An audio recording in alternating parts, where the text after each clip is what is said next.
Alright, you guys know what this is. We're here to break down some fights. I got Bobby on the phone here. I'm going to set you up by the camera so you got good audio.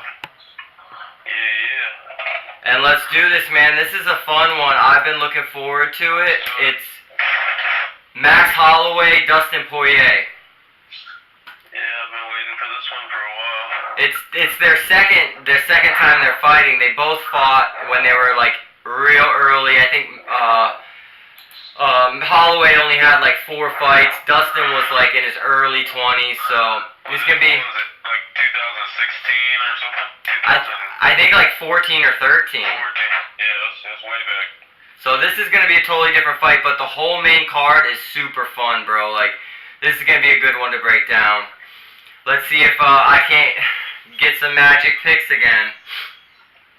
Alright, let's see, man. So this one, on the main card, kicks off with Alan Jouban versus Dwight Grant.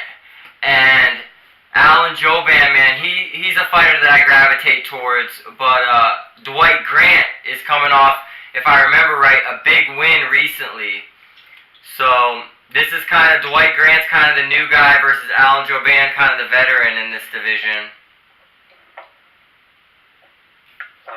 What division is that? Welterweight. I see. I think I'm gonna take Jouban in this just based on all the fights I've seen of him. I followed his career longer, so I'm gonna go with him. But Dwight Grant, he's up and coming, so Alan Jouban's gonna have to, you know, be on his A game. But I like Alan in this fight. I'm gonna go Dwight Grant. All right, cool. That's not a bad pick, man. After watching Dwight Grant fight last time, he could win this, but Alan Jouban, he has the skills, definitely, to win this fight, for sure. Like, when he beat Mike Perry, he showed how skillful he was, so he has the skills to win this fight. It's just, we'll have to see what happens on that night.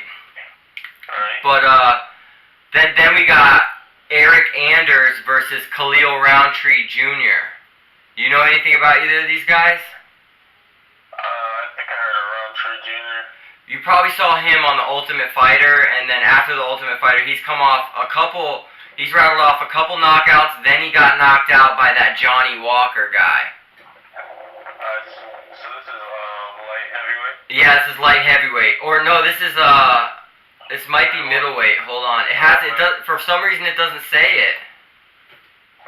But one of the two, and Eric Anders, he's the guy that played football for Alabama in 2006. I think he was on the championship team. That's crazy. But he beat, man, he had some really, here, let me pull him up real quick, because his last couple fights are important to reference, you know what I mean? Yeah, for sure. So his last fights, because he came into the scene, kind of stirred things up quick. He came in, he knocked out Rafael Natal, he decisioned Marcus Perez, then he lost to Lyoto Machida, a split decision, which a lot of people thought he won that fight. Came back, KO'd Tim Williams, then he's lost to Santos, who's going to be fighting John Jones, and then he lost a split decision to Elias Theodoro. So this is actually a big fight for Eric Anders. He really needs to come up big and make a statement in this fight against Khalil, because he is coming off 2 losses. Yeah, no, it's a big fight. It's starting in the middle of the thick of things, you know, for the light heavyweight, it sounds like. And both these guys have some knockout power. Kind of like the Alan Jouban, I'm going to go with Eric Anders in this fight. I just like him more. Either of these guys could knock either guy out. It has a potential for a knockout all over it. So I think I'm going to take Eric Anders. Just I like him a little more. I like Khalil Roundtree as well. So. Good. This is following the theme. I like this.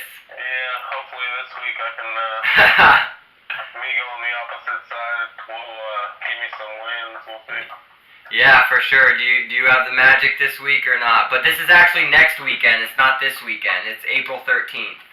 Yeah, because they have another event this weekend, right? I don't think so, man. I think we're going to get a break this weekend. A break? That makes sense. This is a big one though. So. Yeah, give him a week to kind of stir up. I like fights every week, but this is a good one to kind of gear up towards. For sure. But then we got Kelvin Gastelum versus Israel Adesanya in the co-main event for the Interim Middleweight Championship. Yeah, and he just fought like 2 months ago. Kelvin Gastelum, or no, you're right.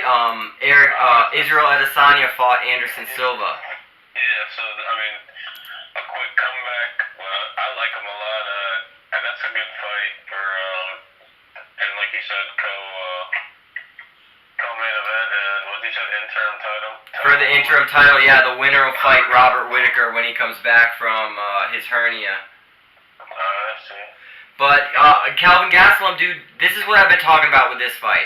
So Israel Adesanya, he has the potential to, keep Kelvin at range and play that kind of fight, just pick him apart.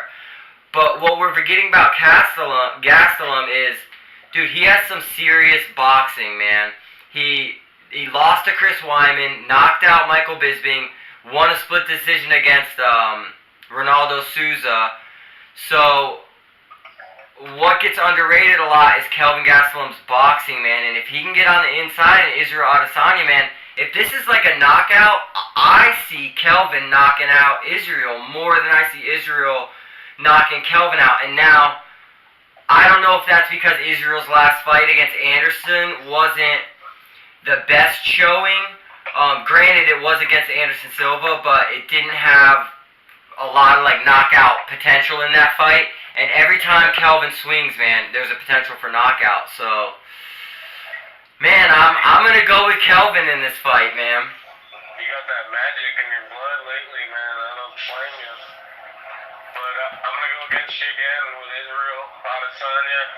I think the style bender is gonna put it on him and continue his reign up this division, and get that title and face Whittaker.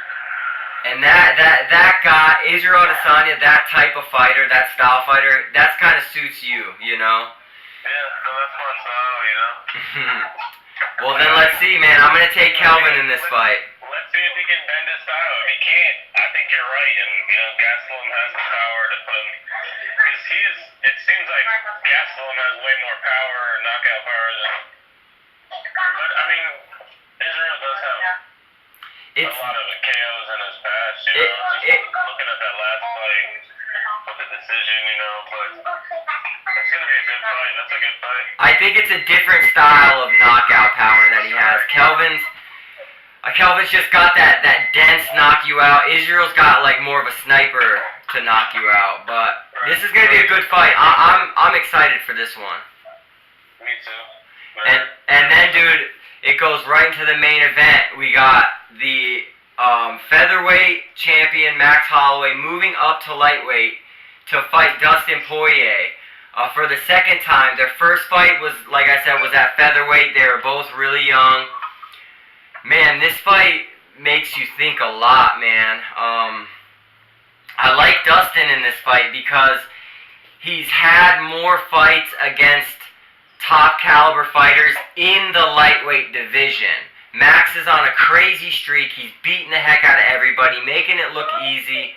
But at lightweight, I just feel like Dustin has the experience there, and he's going to be more comfortable on fight night at that weight. I think it's an interesting one, especially with the streak that Max has been on, just freaking going crazy, especially with the last fight, What?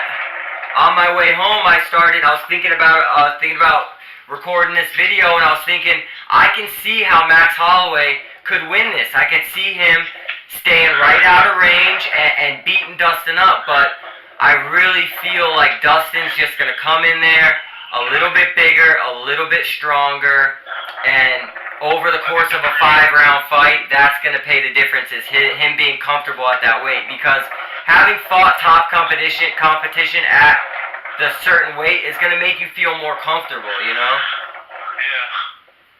I think in the previous bout, which Dustin won, right? Yeah, that's true, man. He finished him.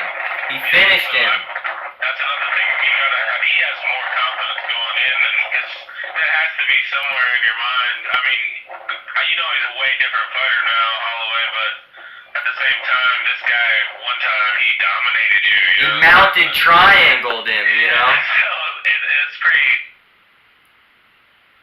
He has an advantage on the ground, you know what I mean?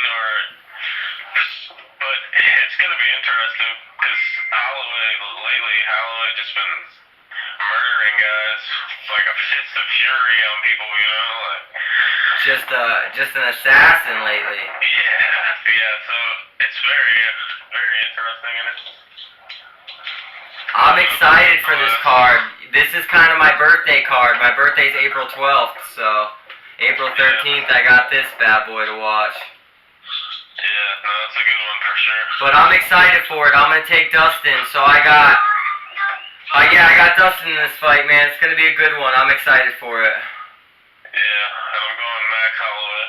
Sounds good. We're on other ends of the card this time.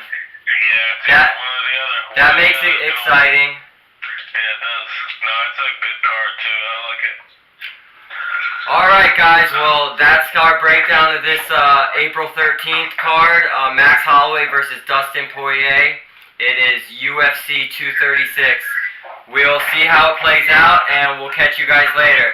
Hit the subscribe button, hit the like button, leave a comment, let us know what your picks are. We appreciate it. Peace.